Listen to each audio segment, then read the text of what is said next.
What's going on, everyone? My name is Jake. This is where I talk capes, and today I'm here to do a little fantasy booking, as it were. Today I'm here to talk about some potential upcoming Marvel projects, I should say, and who I think would be the perfect people and teams to get behind this. And this kind of comes off the back of the big news or one of the big pieces of news from San Diego Comic-Con, and that is that Ryan Gosling will be playing Ghost Rider. This is a role that he's been fighting for and shouting for and basically pitching himself for publicly for years, which I'm very excited for. I love Ryan Gosling. I think he is an absolute treasure. But my apprehension comes from the director. It's being directed by Sean Levy. And if you want to hear my thoughts kind of larger, go watch this video. But to summarise my thoughts from that video, I just don't think Sean Levy is a director who creates much. A lot of his movies are, hey, remember this? Remember this thing? Remember this cool thing? I'm going to reference the cool thing. And I don't have a lot of faith that the Star Wars project isn't going to be that, and I don't have loads of faith that Ghost Rider isn't going to be that. He also doesn't have a background in horror, which I think is kind of a non-negotiable for a Ghost Rider director. And even if, and I know I said David Leitch is someone I would rather see take it, he doesn't have a background in horror, but you know, Bullet Train and The Fall Guy are such kinetic and fast-paced and really action-packed films. I don't necessarily think he shoots action that great. Like, Deadpool was fun. Free Guy had, 2 fight scenes or whatever. But I just don't think he's the right person to helm this project. So it got me thinking, what are some of the bigger MCU projects that we still don't have? What are some of the bigger potential projects that we could see? What are some of the bigger things that we're yet to see in the MCU? And who would I like to see behind those? Who would I like to see behind the camera? Who would I like to see in front of the camera? That is what I'm here to talk about today. Today I have 5 potential MCU projects for the future and who I think should direct and who I think should star. Now, I'm not going to talk about projects that are coming or appear to be coming, so I'm not going to talk about a Young Avengers project and who I would like to direct that. Truthfully, I think someone like Destin Daniel Cretton would be a lot of fun for that, just because of how lived in his movies feel and how well and colourful and vibrant his movies are, especially like Spider-Man. This obviously just came out. I think he'd be good to take control of that. I think he can do well with a lot of personalities and a lot of people on screen and all the different characters. But obviously the Young Avengers project has been teased. That's probably coming the next few years, maybe. So I'm not going to talk about that. I'm also not going to talk about Doctor Strange 3 because that's probably going to happen. They should just keep Sam Raimi. But if I can pitch one thing, Dan Stevens is Nightmare. So from there, I have 5 projects upcoming or potentially upcoming and who I would pick, who I would throw the money at to star in these projects. Now, I did just say I'm not going to talk about anything that has had the groundwork laid for it, but I am going to break that rule slightly because the first project I want to talk about is Blade. We have just found out that Blade, as it was meant to happen, is no longer happening. Mahershala Ali has officially left the project after, 7 years? That's mental. How do you not get a Blade movie off the ground in 7 years? So Mahershala Ali is no longer attached to that project. Blade is officially no longer happening in that form. So I do want to talk about it because that is probably the biggest missed opportunity in the history of the MCU. It was confirmed. It was happening. And then it wasn't. And I know they said the script, they could never get the script right. Just fucking make it. Make the movie. Make it R-rated, make it bloody, give Mahershala Ali his sword, and let's go from there. Also, apparently, we had Aaron Pierre and Delroy Lindo signed on, and then they left because it kept stalling. Delroy Lindo left to do Sinners, so obviously I'm not complaining about that, but they had these 2 unbelievable actors. Apparently Mia Goth signed on to play Lilith, the Mother of Demons, which is great, and something I've kept here for this. The movie got so close so many times, you clearly have at least a half-decent foundation for it. Just make the fucking movie! So, Marvel, Kevin Feige, if you're watching, for your consideration, to direct a Blade or Midnight Suns project, I have 3 names for you. 1, Fede Alvarez. Fede Alvarez made the 2013 Evil Dead remake as well. Evil Dead Burn out this year is making a lot of money and getting really, really good reviews. He also made Alien Romulus, which has had brilliant reviews as well. Because someone who's writing and directing a Blade project should have horror experience. I really like Fede Alvarez.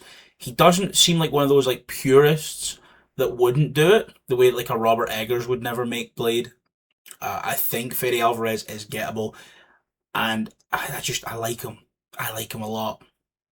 I like his movies. I like his style. I think he'd be good here. If you want to get weirder with it though, and you don't want to go straight up as horror as Fede Alvarez does, the second name for your consideration, Mr. Feige, is obviously Guillermo del Toro. Guillermo del Toro is a massive nerd and has been attached to direct superhero projects in the past. I've seen a lot of people throwing his name around to take over Doctor Strange if Sam Raimi doesn't want to come back, which I think could be a lot of fun, but I would rather see Guillermo del Toro here. I think it kind of explains itself. I don't need to go into detail about why Guillermo del Toro is one of the most perfect people to make a Blade movie. Just go watch any of his other movies. He's weird and he is phenomenal. Just look at Frankenstein. It's unbelievable. Guillermo del Toro just has a real prestige and a real history of good to great movies with very few stinkers in there. I love Guillermo del Toro.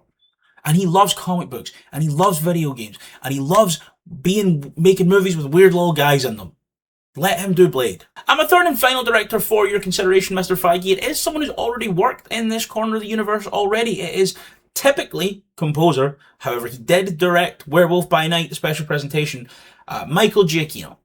I think the tone of Werewolf by Night was perfect. I think Werewolf by Night is an incredible, and because you've stalled Blade so many times, completely overlooked project within the MCU. I think the fact that Werewolf by Night introduced, Elsa Bloodstone and the Bloodstones and the Monster Hunters and all of these things, this whole section of the universe, this whole portion of Marvel that we hadn't seen yet, because at that time we were preparing for Blade. Obviously he appeared off screen in the Eternals with Kit Harington, the Black Knight, and all of these things, and you've just stalled it. So why not just take the person who has already made pretty much the only part of media that exists in this corner of the MCU for now, and give them another go on the feature. Werewolf by Night, everyone who's seen it really enjoyed it. So there's not much of a risk to this. So those would be my 3 picks to direct this. Pick either of them and I think you're going to get an unbelievable film. Now in terms of the cast, who would I have as the cast? We've already mentioned we are keeping Mia Goth as Lilith. I think if we're going to do a Blade thing, we probably need a Dracula. We probably also need a Zaris. I think that's a lot of fun if we have Zaris. Can it be the bigger bad over Dracula? I think that's fun. If we set it up as Dracula and then have him, killed and overthrown by Zaris, that's possibly something that could be really fun. Dracula, throw the money at Viggo Mortensen, see what he says. If we get Guillermo del Toro, we can probably get Jacob Elordi to play Zaris. And seeing as he did just miss out on Black Panther, phone up Damson Idris and go, hey, I'm sorry that you didn't get Black Panther that you probably wanted and everyone wanted. Do you want to be Blade? A movie that I think you might be better for. The next project on my list then is a Wolverine solo movie, because obviously we need a Wolverine solo movie. What does a Wolverine solo movie need to be though? Well, it needs to be action-packed. It needs to be fast-paced. It needs to be kinetic. It needs to feel hectic. It needs to be violent. It needs to be bloody. It needs to be R-rated. And I think it needs to be visually interesting and different from everything else. If this is a Wolverine solo project separate from an X-Men project, which I think is what we should do first, it needs to feel visually distinctive from whatever they're going to be doing with X-Men. So, who has made a film like that in the past 10, 15 years? Who has made a franchise like that in the past 10, 15 years? Who has made so much money from violent, gory, action-packed, fast-paced, visually distinctive action films? Well, it's Chad Stahelski of John Wick, because who better to direct a Wolverine movie than the man that created John Wick? I think that's perfect. I don't think you should overthink this. I don't think there's anyone else that could do this. Yeah, maybe someone like a David Leitch or maybe even a Destin Daniel Cretton, who obviously the studios worked with. But I just think, John Wick should be the blueprint for a Wolverine film. It shouldn't be pulling any punches. It shouldn't be trying to take itself too seriously either. But it also has to be smart, it has to be clever, and that's John Wick. It doesn't have to be too clever, it doesn't have to reinvent the wheel, but it has to do a few of those things. And I think he's the perfect person to direct this movie. John Wick is the blueprint. John Wick is so clearly the blueprint for what a Wolverine movie should be. I think especially like this staircase fight. in 4 kind of sums up what I want. And who would I cast in that? Well, we are obviously going to keep Daphne Keane, who I think should take over the Wolverine mantle and be the kind of larger part going forward. But I do still think we should have Logan as a major player for a while. I'll have 2 actors in mind. Obviously, Daniel Radcliffe, I spoke about that in my casting the X-Men video with Ewan a little over a year ago. I think Daniel Radcliffe is kind of perfect for it. He's just insane and short. But if we can't get him, Jack O'Connell. Jack O'Connell showed that vicious and feral side towards the end of Sinners, and I just think he's kind of proven throughout his career he's got everything it takes to do this. He's got the charm, he's got the gruffness, he's got the kind of fuck off energy of Logan as well at times. And the more I think about it, the more I'm talking myself into Jack O'Connell. So one of those 2 for Wolverine, please. Now the third one is when I'm going to get the weirdest. The third one is definitely the weirdest, Mr. Feige. If you're still here, this one's the weirdest. So you're going to have to roll with me on this. It's very clear that a big strength of Brand New Day was its practical effects and how lived in and real it felt. So when Sony finally let you make the live action Spider-Man Miles Morales spin-off, well, we're going to need 2 things. We're going to need a young Afro-Latino actor, ideally an unknown, kind of the way that Tom Holland was a bit of an unknown at the time. Truthfully, I'm not entirely tapped in on so many young Afro-Latino actors, and for a long time I did want it to be Caleb McLaughlin, but I do think what Miles represents as a Puerto Rican as well, as a black man, we can't really just overlook that and shoehorn someone like Caleb McLaughlin, and I think Caleb McLaughlin would be a great fit for it. He's also like 25 now. He's aged out. So I want you to make a Miles Morales movie with a young, preferably unknown Afro-Latino actor. And then I want you to give Boots Riley a call.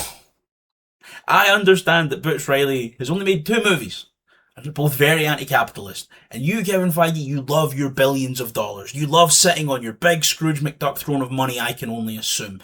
Your throne's either made of money or hats. Maybe both. I don't know. I understand he might not want to make a movie for a big, huge corporation like Disney, considering that his 2 films are about capitalism and how much it destroys. But I just think he'd be really fun with his love of weird practical effects and weird visual gags and how visually striking his work is.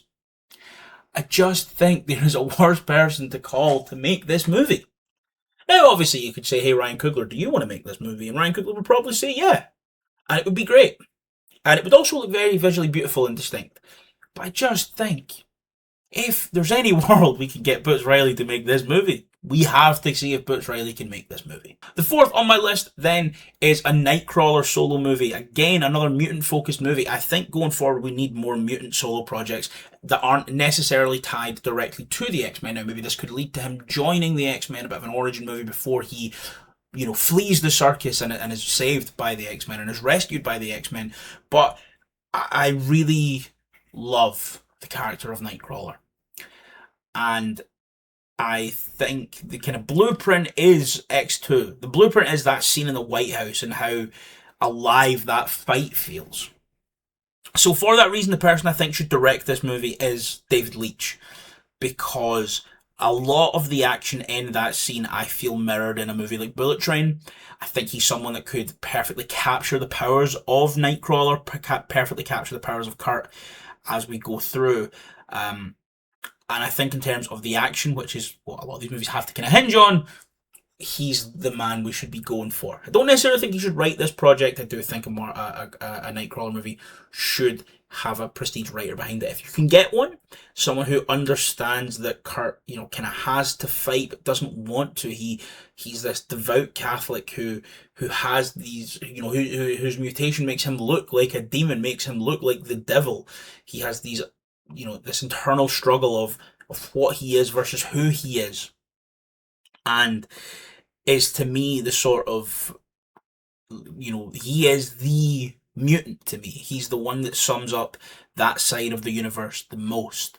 And I love Kurt. He's one of my favourite mutants. He's one of my favourite characters. And I do think that, as I say, you need someone who can kind of handle that. You need someone who can look at the themes of Catholicism and religion and guilt and grief in a way that's really impacting. But I do think for the action scenes, does have to be someone who can film that and who can capture that motion and that quickness and that speed and that kinetic is the only way I can really describe it, because Bullet Train's such a kinetic movie. It feels like that. And that fight in the White House feels like that. So I think David Leitch is who I would have direct the Nightcrawler movie. And the only person I can think to star in it is an actor I quite like. It's Sonny Solich. I know he's kind of stepped away from acting. He's doing more skating now. Obviously, he was in mid-90s. And it's the voice of Atreus in God of War. He'll be back for God of War 3, I would assume. And his Instagram's pretty much just him skating. But he's a very interesting looking dude. All I can say. He's got like a skinny face, like a gaunt face, and I think he just kind of looks like the person I would have play Nightcrawler.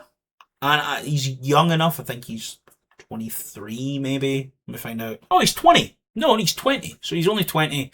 And I just think he's the kind of perfect person for this movie. The last project on my list, Mr. Feige, you're gonna have to roll with me here. You're gonna have to make a villain movie. You're gonna have to make a movie about a villain. You're gonna have to let Sony, again, you have to let Sony let you do this. You've got to convince Sony, go, hey, I know that your villain movies weren't good. No one liked them. I quite liked Venom 2. But no one really liked them. Please let us make the Norman Osborn movie. I don't think everything that Marvel do has to be a big blockbuster action movie with a huge third act fight. It's my biggest issue with a movie like Shang-Chi, and it's my biggest positive of Thunderbolts is the fact that, a lack of the big third act fight is what makes those movies feel like the movie that we're building to. And Shang-Chi is the big fight with the dragon, and the Thunderbolts, the power of friendship, wins, and it's perfect. And I think maybe, this might seem maybe more of a DC thing, because I feel like historically DC has kind of thrived on the strength of their villains a lot of times, whereas Marvel is, a much more hero-based company. For pretty much for the entire 2010s, DC's marketing was da Joker, and and then look at the villains, look at the cool villains that we have and whatever.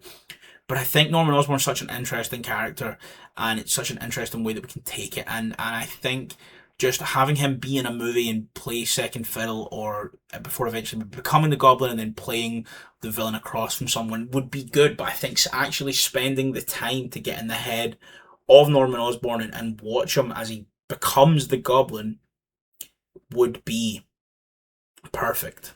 And there's kind of two people I have in mind to direct this movie. But first of all, I want to talk about who should star in this movie. He's currently voicing him. Coleman Domingo should be Norman Osborn. Coleman Domingo is Norman Osborn. Coleman Domingo is the perfect person to play Norman Osborn. For a couple of reasons. One, he's just a phenomenal actor. He has that presence and that larger-than-life energy that we need someone like Norman to have. But I also don't think he doesn't have the manicness of a Willem Dafoe, which I think is good, because I think whoever you bring into this, we need a slightly different take at Norman.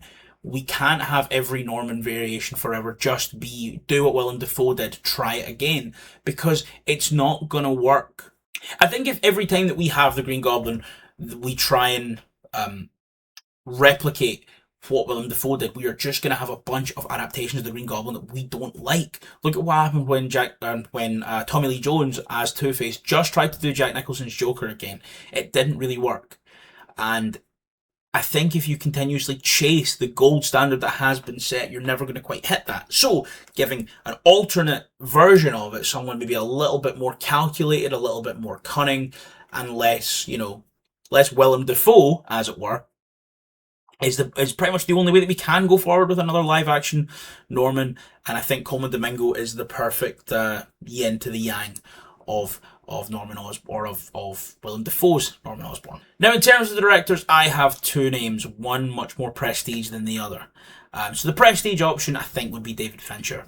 I just don't think... I think if you presented a project that's interesting to someone like a David Fincher, he'd have a hard time turning it down. I think his movies are all very cerebral. His movies are all very interesting and intelligent and tense. And I think, look at his projects, previously you look at Zodiac and you look at Seven and you look at how cerebral his work is, even the one that I didn't particularly like with Michael Fassbender, The Killer, was an incredibly cerebral and incredibly smart film, and I think that he's the perfect person to do it. And if he wouldn't do it, then hit up Francis Lawrence, who obviously did The Hunger Games, but also more recently did The Long Walk. And I'm picturing more The Long Walk than The Hunger Games. But also I think The Hunger Games obviously lends itself very well to what this movie could and should be thematically. So, those are my 5 pitches for you, Mr. Feige. I don't have pitches about the story. I don't have pitches about who should play anyone else deeper than our main acts and our main characters and our main focuses. But that is who I think we should be getting in for this. So, Mr. Feige, or the general public, let me know what you think down below in the comments. What movies are you excited to see in the future of the MCU? Who would you have cast, or who would you put in the director's chair for those projects? Not just the ones I spoke about today, but anything that could be coming up. Do you have an idea of who should play Squirrel Girl? Let me know! As always, guys, don't forget to like, share, and subscribe. Don't forget to tell all of your friends about the handsome man on YouTube with the good MCU opinions. As always, guys, my name is Jake. This is where I talk capes. Thanks for watching. I'll see you next time.